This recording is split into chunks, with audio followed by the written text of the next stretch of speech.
بسم الله الرحمن الرحيم. الحمد لله رب العالمين، نحمده ونستعينه ونستغفره ونؤمن به ونتوكل عليه، ونعوذ بالله من شرور أنفسنا ومن سيئات أعمالنا.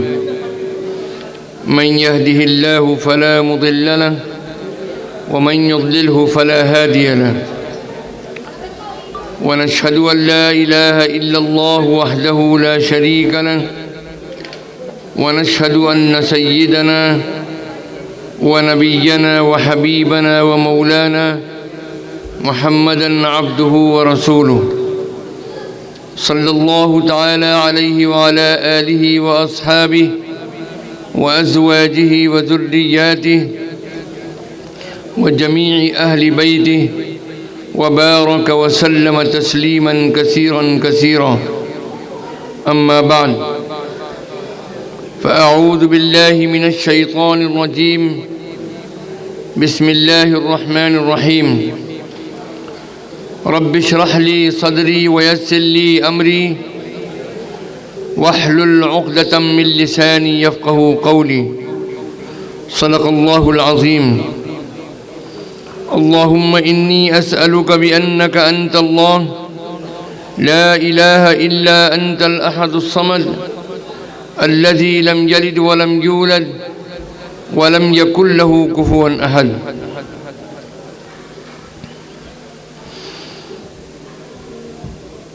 اس پروگرام کے روح رواں جناب اسلم شیخ صاحب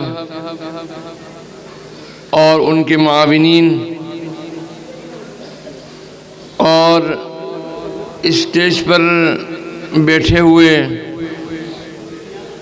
قابل احترام شخصیات، خصوصاً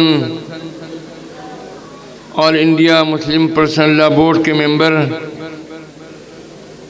جناب محترم ڈاکٹر عتیق الرحمن منیری صاحب،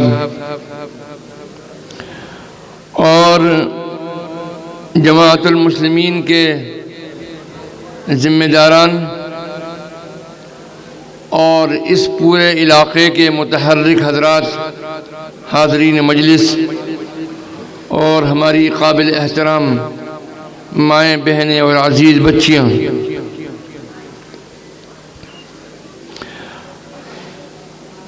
یہ میرے لیے سعادت کی بات ہے کہ میں آپ کے اس پروگرام میں شریک ہوا،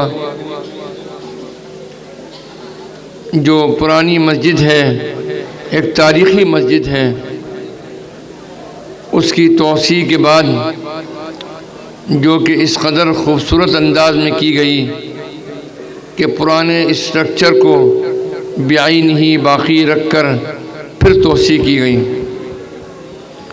جیسا کہ ہمارے ایک ساتھی نے ابھی اس نقطے کا اظہار بھی کیا اور اس کو سراہا.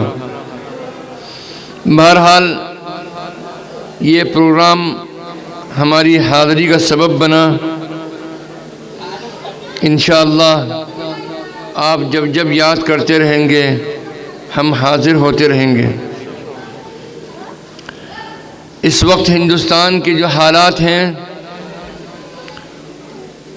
ان حالات کا جائزہ لینے کے بعد یہ احساس ہوتا ہے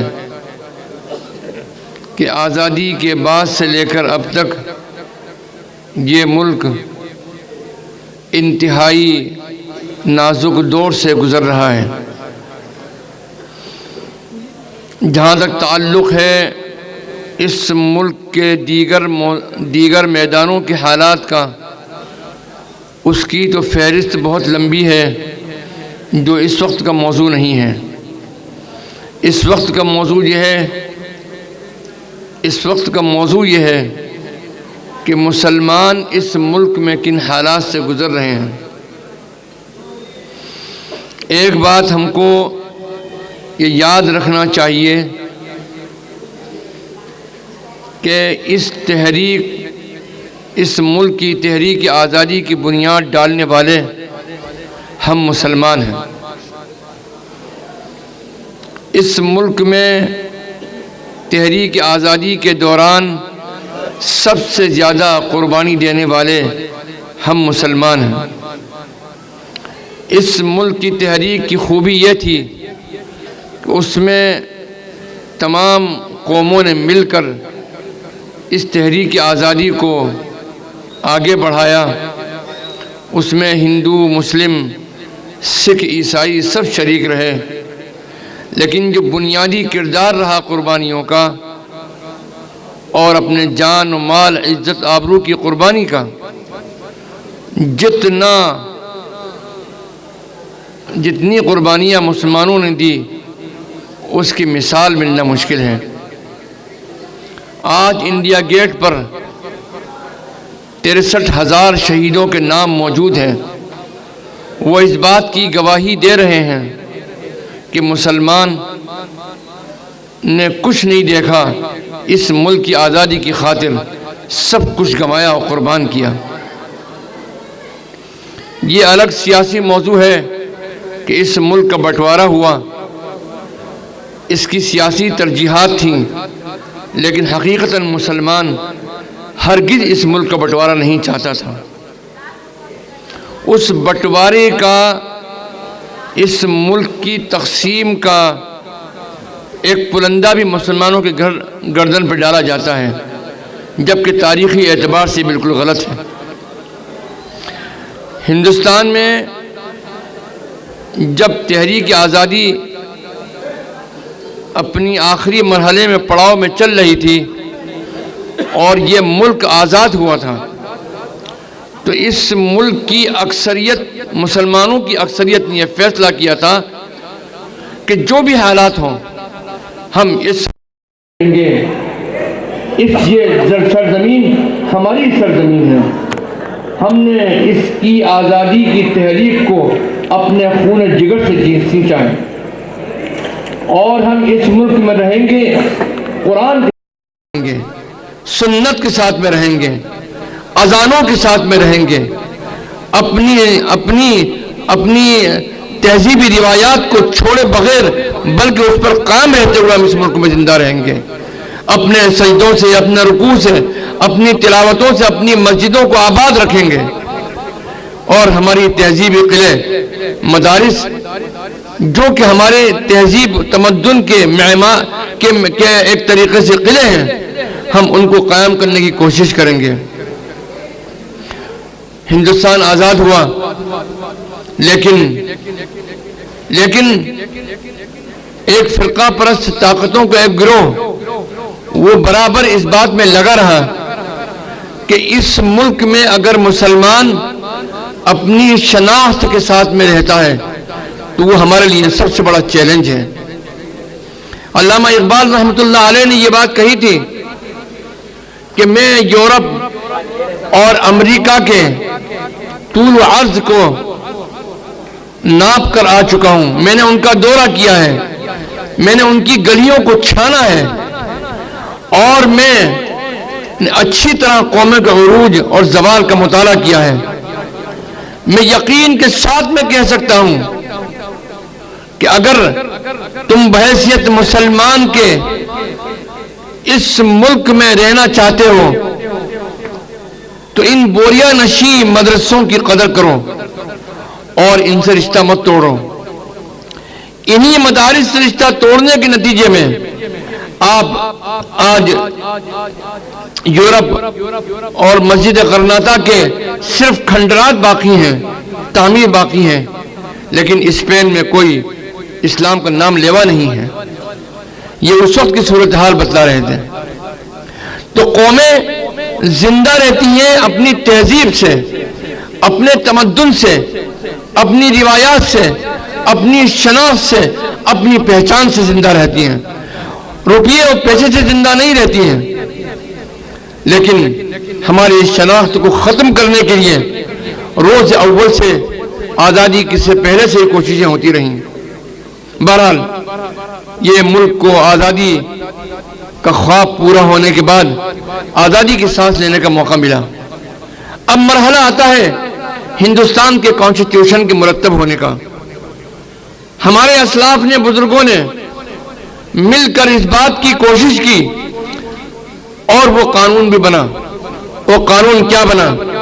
ہندوستان کی آزادی کے بعد جب اس ملک کا دستور بنا تو اس ملک کے دستور سازوں نے ایک ایسے ملک کا خواب دیکھا تھا جہاں پر ایک شہری کو اپنے پسند کا مذہب اور عقیدہ اختیار کرنے، اس پر عمل کرنے اور اس کی اطاعت کرنے کی آزادی ہوگی۔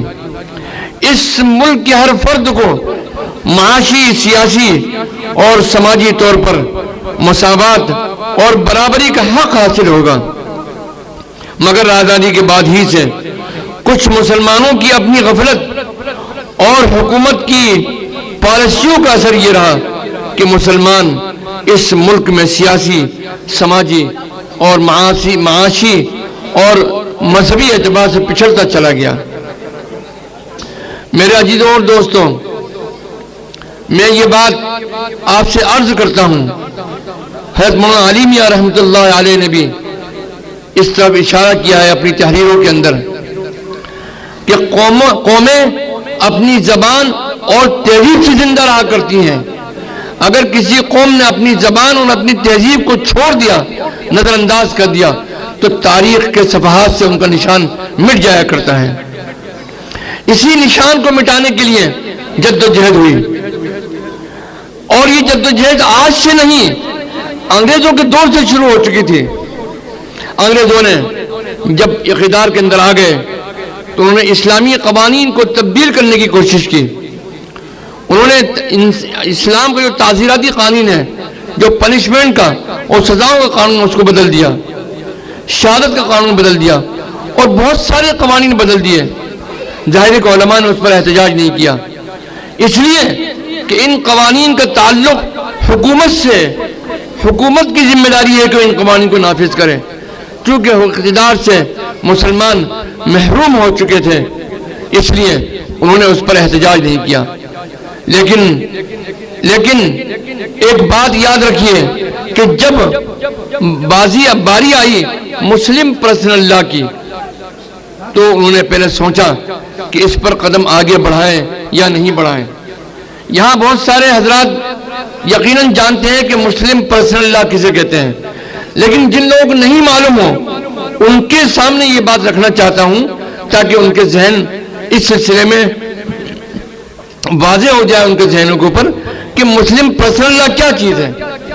دو طرح کے قوانین ہوتے ہیں۔ ایک قانون وہ ہے جن کا تعلق مختلف معاملات سے ہے، عبادات سے ہے، لیکن ایک قانون وہ ہے وہ ہوتا ہے جس کا تعلق گھریلو زندگی سے ہے، فیملی لا سے ہے۔ اسلام نے فیملی لا کی اہمیت کو قرآنی آیات کے ذریعے پورے طور پر واضح کر دیا ہے۔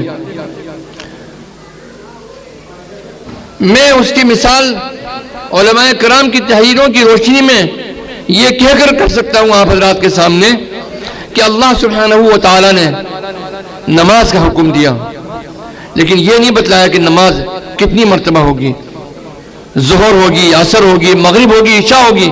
ان کے ناموں کی کہیں تلقین قرآن کے اندر نہیں ملتی ہے ہم کو۔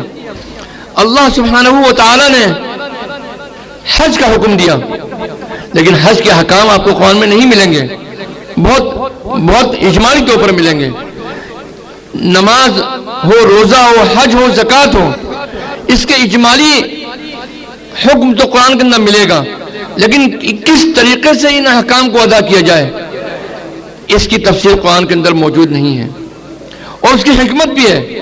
اور حکمت یہ ہے کہ ان تمام احکام کو جو نبی کریم صلی اللہ تعالی علیہ وسلم نے اپنی احادیث مبارکہ اور ان کے جانشین صحابہ کرام نے حضور نبی کریم علیہ السلام کی احادیث مبارکہ کے روشنی میں جو تشریح کی، وہ ہمارے لیے کافی ہے۔ اس لیے کہ جن احکام کا تعلق براہ راست بندے اور اس کے رب سے ہے تو اس کی اہمیت بندے کے ذہن میں زیادہ ہوتی ہے. لیکن وہ احکام جن کا تعلق فیملی سے ہے، بھائی بہن سے، ماں باپ سے، میاں بیوی سے، پڑوسیوں سے، عزیز و اقارب سے، جس کو ہم فیملی لا کہتے ہیں، تو رات اور دن اٹھنے بیٹھنے والے ہو ان کے ذہن میں ہو سکتا ہے کہ اس کی اہمیت نہ واضح ہو. وہ حقوق ادا کرنے کے لیے جس طریقے سے نماز کو ادا کرنے کی اہمیت ذہن میں واضح ہوتی ہے، اس طرح وراثت کے حق کو ادا کرنے کی ان کے ذہن میں واضح نہ ہو.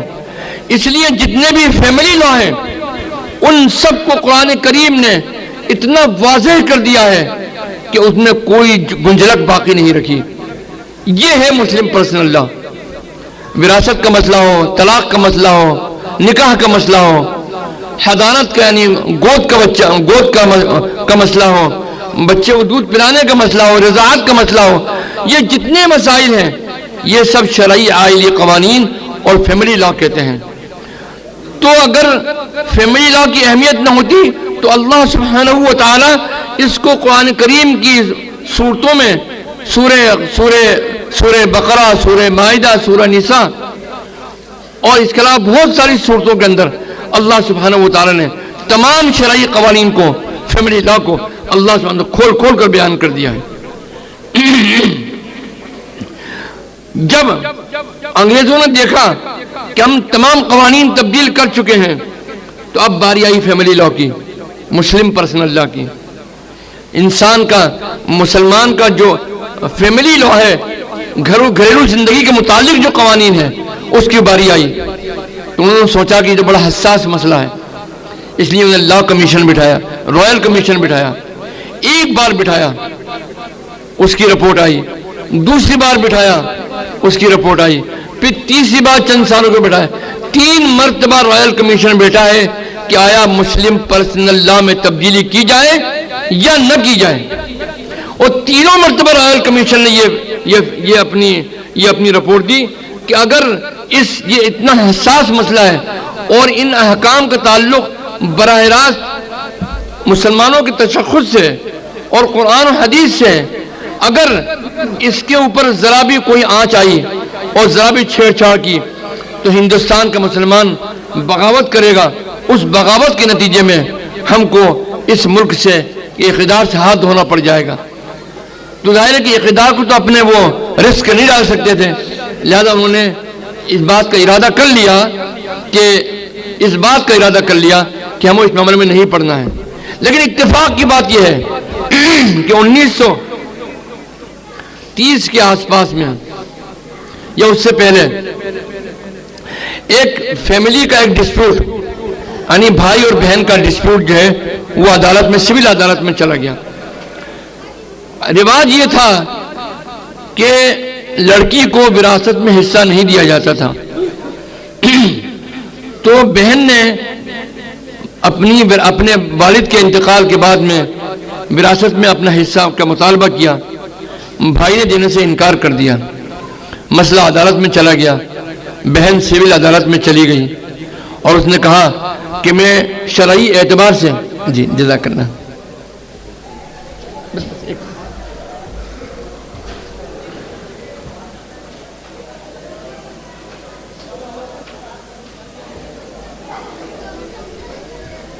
الحمدللہ. بہن نے کہا کہ میں شرعی حق چاہتی ہوں اور میں صرف یہ چاہتی ہوں کہ شریعت اسلامی نے جو مجھے حق دیا ہے وراثت میں وہ مجھ کو مل جائے. بھائی نے کہا کہ ہمارے یہاں رواج اور کسٹم یہ ہے کہ لڑکیوں کو ان کا وراثت میں حصہ نہیں دیا جاتا. تو عدالت نے یہ فیصلہ دیا. عدالت نے کسٹم کی بنیاد پر، ریلیجن کو بھی اہمیت ہے لیکن آج بھی ہندوستان کے قانون میں اور یورپ کے قانون میں کسٹم کی بڑی اہمیت ہے، رواج کی بڑی اہمیت ہے. اس بنیاد کے اوپر کہ آپ کی خاندان میں، آپ کے معاشرے میں لڑکیوں کو وراثت میں حصہ نہ دینے کا رواج ہے، تو کسٹم کی بنیاد پر انہوں نے بھائی کے حق میں فیصلہ دے دیا اور بچی کو وراثت سے محروم کر دیا، بہن کو وراثت سے محروم کر دیا. اتنا فیصلہ آنا تھا کہ ہمارے تمام علماء کرام اس وقت کے تمام کی تمام اکٹھا ہوئے اور انہوں نے فیصلہ کیا کہ یہ اب ہماری شریعت کے اوپر آنچ آ گئی ہے اور اس کے نتیجے میں اب ہم سے ہماری شریعت کو چھیننے کی سازش ہو رہی ہے، جبکہ حکومت کو ہم سے مشورہ کرنا چاہیے تھا کہ ہمیں کیا فیصلہ کرنا چاہیے، یہ آپ کا اندرونی معاملہ، مذہبی معاملہ ہے۔ تو احتجاج کیا۔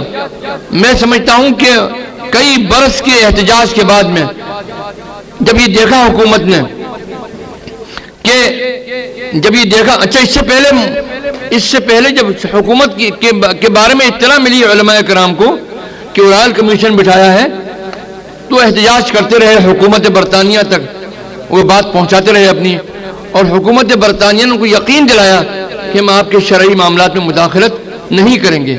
لیکن جب یہ مسئلہ عدالت میں چلا گیا تو اس کو فیصلہ کرنے کا موقع مل گیا۔ آج ہم مسلمانوں کو یہی سبق سکھا رہے ہیں کہ اپنے مسئلے پرسنل لا سے متعلق مسئلوں کو عدالت میں لے کے نہ جاؤ۔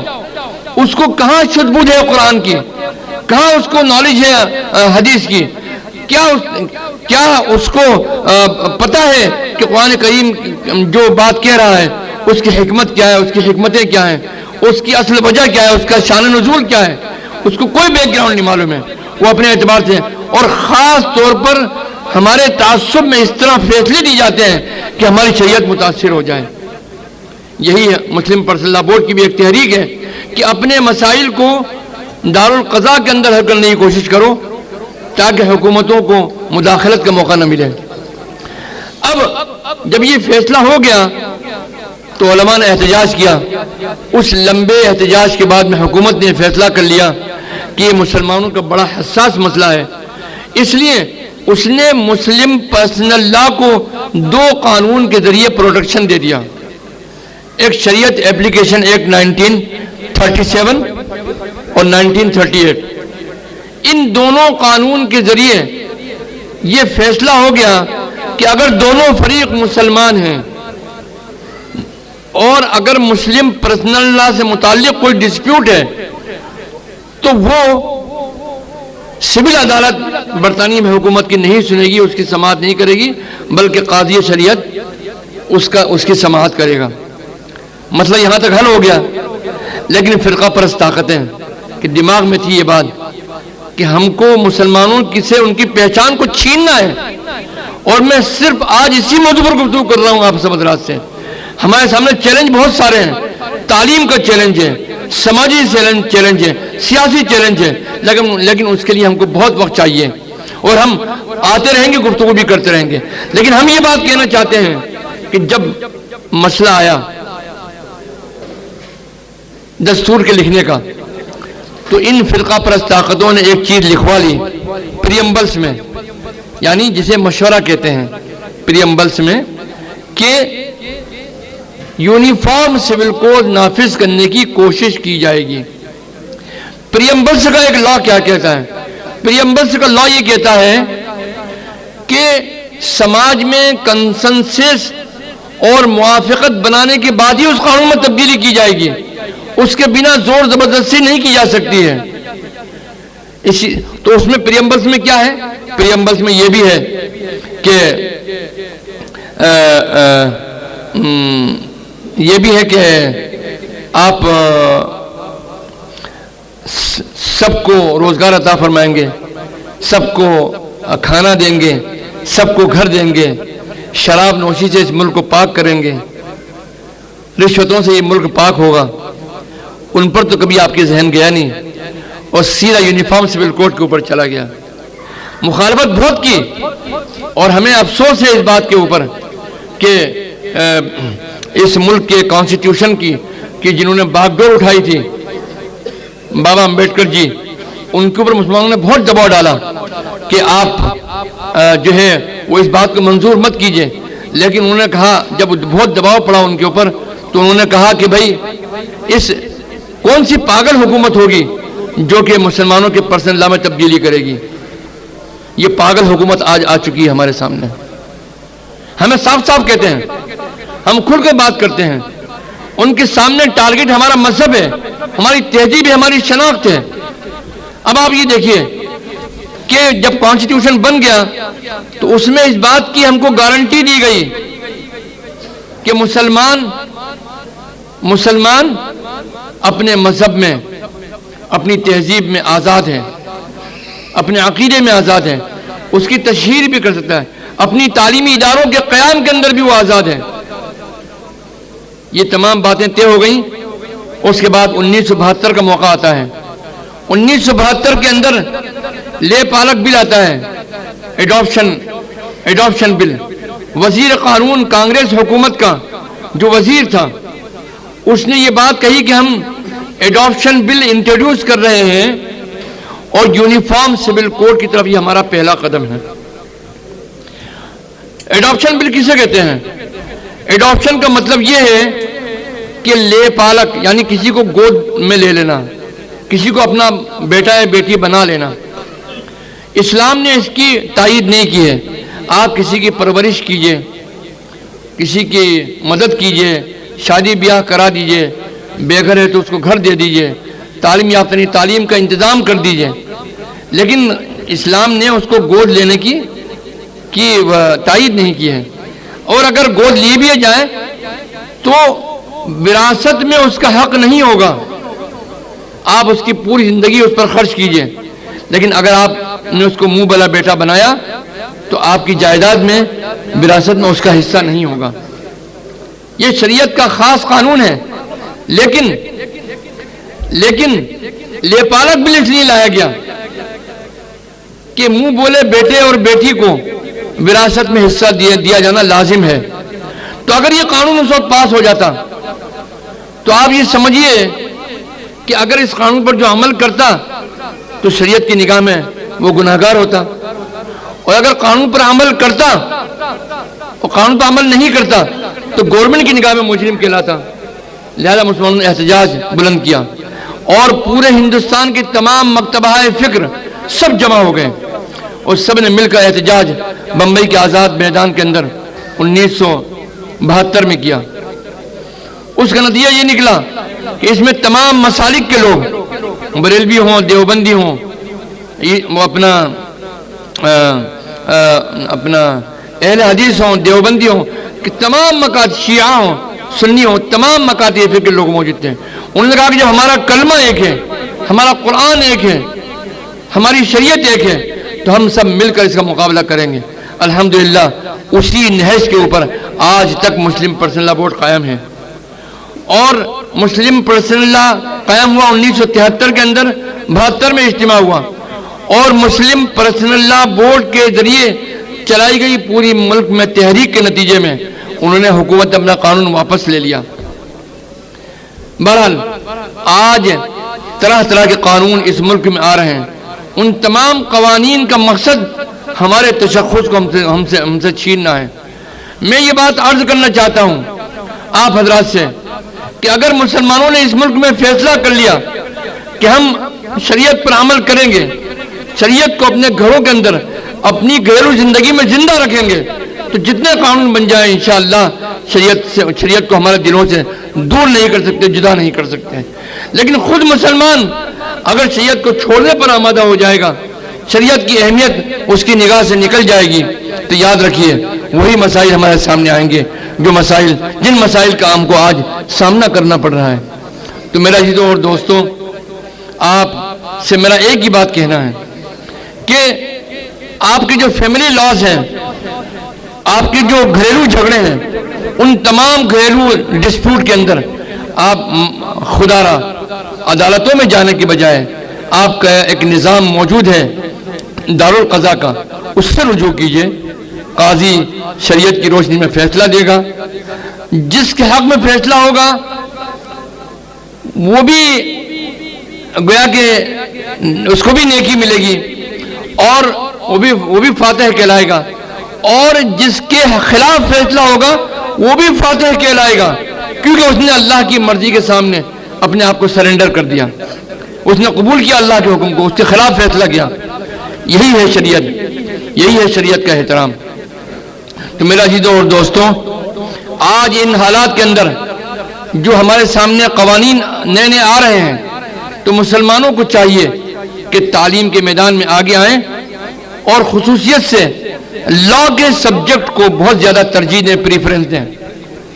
آج مقدمات جو مسلم پرسنل لا سے متعلق ہمارے ڈسپیوٹ ہیں، ان کو ڈسپیوٹ کو، مقدمات کو جو مسلم وکلاء لڑتے ہیں ان کو اہلیت ہی نہیں ہے کہ وہ صحیح طریقے سے شرعی موقف کے مطابق ان مقدمات کو سول کورٹس میں لڑ سکیں۔ جب ان کی اہلیت نہیں ہے تو یہ بتائیے کہ کام کیسے چلنے والا ہے؟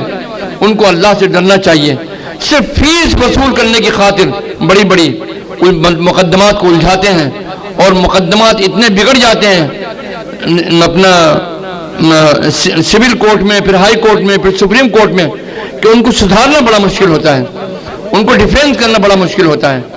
تو ایک بات تو یہ ہے کہ میرے عزیزوں اور دوستوں، میں آپ سے اس بات کا عہد لینا چاہتا ہوں کہ آئے آپ کی جائیداد آپ کے ہاتھ سے چلی جائے، کچھ نہیں مل رہا ہو، لیکن آپ یہ فیصلہ کر لو کہ آپ کو شریعت کے مطابق فیصلہ چاہیے۔ شریعت نے آپ کو جو حصہ دیا ہے اس سے زیادہ لینے کا فیصلہ ہرگز نہیں کریں، نہ اپنے دل میں لائیں۔ اور کسی کا انتقال ہو جائے تو سب سے پہلے شریعت کی روشنی میں اس کی جائیداد کو تقسیم کرنے کا ضرور فیصلہ کریں۔ بچہ آپ کے گھر میں پیدا ہوتا ہے، اس کے کانوں میں اذان دیں، ایک طرف اذان دیں، ایک طرف تکبیر کہیں۔ جب بچہ کچھ بولنے کے قابل ہو جائے تو اس کو کلمہ بتلائیں، ساتوں کلمے یاد کروائیں، اور دینی تعلیم کا انتظام کریں۔ اگر آپ نے بنیادی بچے کو دینی تعلیم دے دی تو انشاءاللہ زندگی کے میدان میں جہاں پر بھی ترقی کرے گا، دین اس کی پختہ رہے گا، تو اللہ کی ذات سے امید ہے کہ اس کو دین و دنیا کے اندر ذلتوں کا سامنا نہیں ہوگا، بلکہ سرخروئی کا سامنا کرنا ہوگا انشاءاللہ۔ دوسری بات جو سب سے بڑی ہے وہ آپ سے میں یہ بات کہنا چاہتا ہوں کہ ہندوستان ایک ڈیموکریٹک کنٹری ہے۔ ڈیموکریٹک کنٹری میں حق سب کا برابر ہوتا ہے، جس کی جتنی آبادی اس کی بھاگی داری، یعنی according to your population you have a right to achieve your facilities according to your ratio of population. آپ یہ دیکھیے کہ اب اگر ہم آج 18 سے 20% ہیں تو سول سروسز میں اور جوڈیشری میں ہمارا پرسنٹیج کیا ہے؟ 2 سے لے کر 3% ہے، اور ابھی سپریم کورٹ ہائی کورٹ میں تو 1% سے بھی کم ہو گیا ہمارا، جبکہ کرسچن 4% ہیں، لیکن ان کی پرسنٹیج سے زیادہ، ان کی آبادی کے تناسب سے زیادہ ان کا جو ہے وہ گویا کہ پارٹیسپیشن ہے سول سروسز میں۔ اسی طرح سکھ 2% ہیں، اور کچھ کمیونٹیز 6-7% ہیں، لیکن ان کا جو سول سروسز کے اندر جو پارٹیسپیشن ہے وہ 38 سے 40% کے لگ بھگ ہے۔ اس سے اندازہ لگا لیجئے کہ اس ملک کی پالیسی بنانے میں، اگر اس ملک میں ایجوکیشن کی پالیسی بنتی ہے، اس ملک میں سیکورٹی کی پالیسی بنتی ہے، اس ملک میں ڈیفنس کی پالیسی بنتی ہے، اس ملک میں فائنانس کی پالیسی بنتی ہے، اس ملک میں فورن پالیسی بنتی ہے، ہمارا کہیں عمل دخل نہیں ہے، اس لیے کہ ہم نے پوری 60-70 سال کے اندر ہم نے اس کو پریفرنس دیا ہی نہیں۔ اگر اس ملک میں جہاں ایک ٹیبل ہے، اس ٹیبل پر 20 آدمی بیٹھے ہوئے ہیں اور ان کے ملکی سطح پر بڑا فیصلہ لینا ہے، اگر آپ مسلمان کی حیثیت سے اس ٹیبل کے اوپر جہاں فیصلہ ہو رہا ہے آپ موجود نہیں ہیں تو پھر اپنے انٹرسٹ کو واچ ہی نہیں کر سکتے ہم۔ لہذا آپ کو سول سروسز میں آنے کا پریفرنس اپنے ذہن میں ڈالنا ہوگا، اور یہ مت سمجھیے کہ ہم سرکاری ملازم ہیں، بلکہ یہ سمجھیے کہ یہ ملک کی بھی خدمت ہے۔ اگر ہم ایمانداری سے سول سروسز کو جوائن کریں گے تو یہ اس ملک کی بھی خدمت ہوگی اور مسلمانوں کی بھی خدمت ہوگی۔ بس میں انہی دونوں باتوں پر آپ حضرات سے بات اپنی پوری کر کے اجازت چاہتا ہوں، اور میں پھر 11:30 بج چکے ہیں، 12-12:30 بجے مجھے بھی نکلنا ہے اپنا کون سے ایئرپورٹ کے لیے؟ گوا ایئرپورٹ کے لیے نکلنا ہے۔ تو آپ حضرات بھی بہت دیر سے تمام باتیں سن رہے ہیں، انشاءاللہ جب ضرورت ہوگی، جب ہم کو یاد کیا جائے گا انشاءاللہ ضرور حاضر ہوتے رہیں گے۔ بس میں ایک آخری بات آپ سے پھر دوبارہ دہرانا چاہتا ہوں، وہ یہ ہے کہ قومیں اپنی شناخت، اپنی پہچان سے زندہ رہا کرتی ہیں، اور وہ قومیں جو کہ اپنی پہچان کو باقی رکھتی ہیں وہی قوموں کی عزت بھی باقی رہتی ہے۔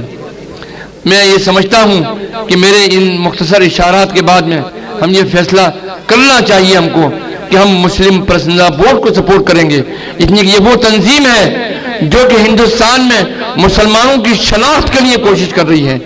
ہندوستان میں اسلام کا قانون، شرعی آئلی قانون، شرعی فیملی لا باقی رہے، وہ سروائیو کرتا رہے، اس کے لیے کوشش کر رہا ہے یہ ادارہ۔ اس لیے اس ادارے کی آواز پر لبیک کہنا چاہیے، اور اس آواز کے اور جب یہ دعوت دے تو ہمیں اس دعوت کو قبول کرنا چاہیے۔ اللہ سبحانہ و تعالی ہم کو اور ہماری آنے والی نسلوں کو اور پورے ہندوستان کے مسلمانوں کو دین پر قائم رہنے کی توفیق عطا فرمائے، اور دین کو زندہ رکھنے کے لیے جدوجہد کرنے کی بھی توفیق عطا فرمائے۔ آمین ثم آمین یا رب العالمین، والصلاة والسلام علی النبی الکریم، والسلام علیکم ورحمۃ اللہ وبرکاتہ۔